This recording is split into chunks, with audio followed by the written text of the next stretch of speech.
आने वाला चुनाव है जी निगम का। ये कोई विधानसभा का चुनाव नहीं है, कोई एमपी का चुनाव नहीं है, देश का चुनाव नहीं है। और इस चुनाव में उस व्यक्ति को वोट दी जाती है जो हमारे दुख सुख में साथ खड़ा हो जाए। और पार्टी भी देखी जाती है वैसे तो, कि ऊपर से पार्टी ने किसने उतारा है उनको। तो अगर हम देश के हित में सोचें, अगर हम दिल्ली के हित में सोचें, अगर हम निगम के हित में सोचें, तो आपको तुलना तो करनी पड़ेगी, कहीं ना कहीं तुलना तो करनी पड़ेगी। कहीं एक कैंडिडेट जीत के कनाडा तो नहीं भाग जाएगी, कहीं सोचना पड़ेगा। कोई इनके ऊपर दोष तो नहीं लगा हुआ किसी प्रकार का, कोई लोकायुक्त में केस तो नहीं चल रहा, कोई पहले घबन तो नहीं किया हुआ इन्होंने। सोचना पड़ेगा ना आपको कि किसी प्रकार के इनके ऊपर केसेस तो नहीं चल रहे, ये झगड़ालू तो नहीं है। क्योंकि देखिए, बुरा ना मानना, आज एक एम्प्लॉय भी रखते हैं हम, एक ड्राइवर भी रखते हैं, उसका पहले करैक्टर देखते हैं, उसका पिछोकड़ भी देखते हैं, किस खानदान का है वो, क्योंकि उसके अंदर वही गंदी आदतें भी हो सकती हैं। उसका एक्सपीरियंस भी देखते हैं, तब जाके उसकी ईमानदारी भी देखते हैं, फिर उसको हम एक एम्प्लॉय, एक ड्राइवर के रूप में रखते हैं। और ये तो हम चुनने जा रहे हैं अपने क्षेत्र का सेवक। तो ये तो वो होना चाहिए जो इन सारी बातों में निपुण हो, खरा उतरता हो, क्योंकि उसका कारण है पैदा होने से लेकर मरने तक निगम पार्षद का बहुत बड़ा रोल रहता है जी। क्योंकि जब पैदा होता है तो बर्थ सर्टिफिकेट चाहिए, उसमें निगम पार्षद का रोल है। और जब मरता है इंसान तो डेथ सर्टिफिकेट चाहिए, फिर निगम पार्षद का रोल है। और जीते जी तो नाली भी साफ करानी है, खड़ंजा भी बनवाना है, पार्क भी साफ कराना है, तो हर समय रोल ही रोल है कि डेंगू हो गया, फला हो गया। तो ये देखना है कि हमारे एक रिमोट पे कौन काम आ सकता है, कौन साथ खड़ा हो सकता है। और सबसे बढ़िया मौका तो पीछे निकल गया जी। अभी जब कोविड का समय आया, जब अपनों को हाथ नहीं लगा रहे थे, उस समय सबका परीक्षण हो गया जी, निरीक्षण परीक्षण। जो दिल्ली में ये कहता था कि मैं बिजली फ्री दूंगा, पानी फ्री दूंगा, मेट्रो फ्री, बसें फ्री, क्या वो सांस फ्री दे सका जी? नहीं। कि वो भयानक समय दिल्ली के अंदर और इलेक्टेड पर्सन गायब हो गए। जो दिल्ली सरकार के चुने हुए थे झूठ बोलने वाले, फोन उठाना बंद कर दिया उन्होंने, उनके प्रशासनिक अधिकारियों ने फोन उठाना बंद कर दिया। और उसका अंत क्या हुआ कि 2000 वाला इंजेक्शन 2 लाख में बिका दिल्ली के अंदर, 500 वाला ऑक्सीजन 50,000 का बिका, और 500 वाली एम्बुलेंस 50,000 में मिली।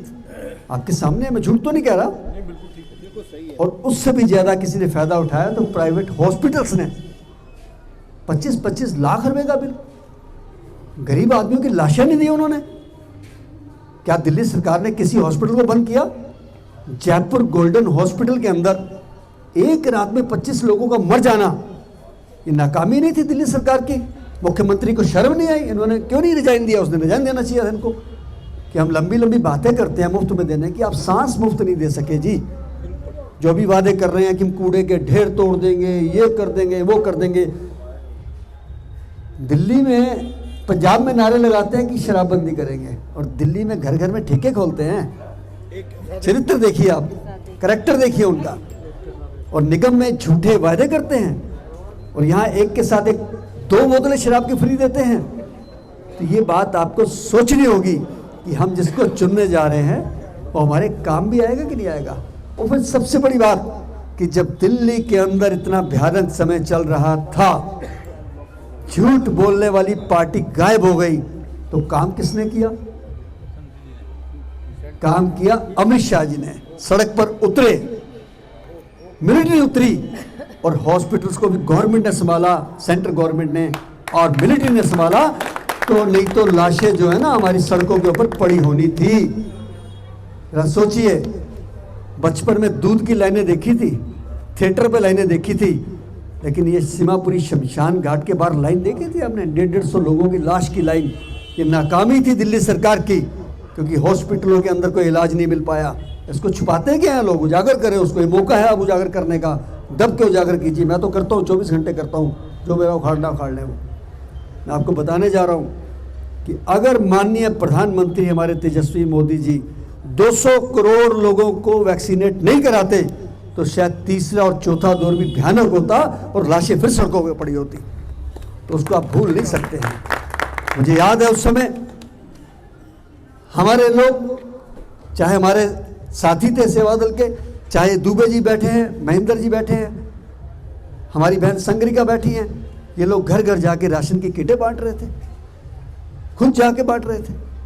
तो ऐसे ही लोग आपको निगम के चुनाव में चाहिए। ये मुन्ना जी खड़े हैं, रोज मेरे को शमशान में रोटी खिलाने आते थे यार, ये मजाक है कोई यार? ये दोनों बाप बेटा मेरे लिए खाना बना के वहाँ लेके आते थे।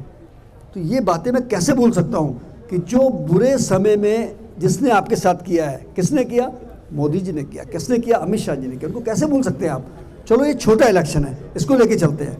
तो अगर हमारा कैंडिडेट जीत के आएगा तो दुबे जी भी काम आएंगे, शंटी जी भी काम आएंगे, दिलजीत जी भी काम आएंगे, सारे काम आएंगे। तो आपको सोचना पड़ेगा कि आने वाली 4 तारीख को हमने किसी उस छोटे बूटे पार्टी बंदे को, मैं किसी कैंडिडेट का नाम नहीं ले रहा सामने कौन है, बड़ी मजेदार बात है, क्योंकि जिस पार्टी से ये कैंडिडेट है उससे बड़ी कोई देश में पार्टी नहीं है, विश्व में पार्टी नहीं है। और हमारे हिंदुत्व को बचाने वाली अगर कोई पार्टी है तो भारतीय जनता पार्टी है। इस बात को आप ख्याल रखिए। इसलिए मैं आप सबसे निवेदन करता हूं कि आप अब सोना बंद कर दीजिए। अब जितेंद्र सिंह शंटी भी आपके साथ सड़क पे आ रहा है और बहुत जल्द हम इस चीज़ का प्रचार, सबकी फोटो ले लें। अगर आप मेरी बात से समर्थन है, अगर आप मेरी बात को समर्थन करते हैं कि आने वाली 4 तारीख को हमारी पार्टी को और बहन संग्रिका को समर्थन देंगे, हाथ खड़े करके मोदी की हाथ खड़े करके। Very good. मैं आप सबका धन्यवाद करता हूं। मैं आपको धन्यवाद करता हूं कि आप हमारे इस बात की इतनी रिस्पेक्ट कर रहे हैं, और मैं भी पूरा प्रयास करूंगा आने वाले समय में आपके लिए, जनता के लिए, यहाँ की क्षेत्र की जनता के लिए हमारी टीम इसी प्रकार आपकी सेवा करती रहेगी। धन्यवाद। जय हिंद।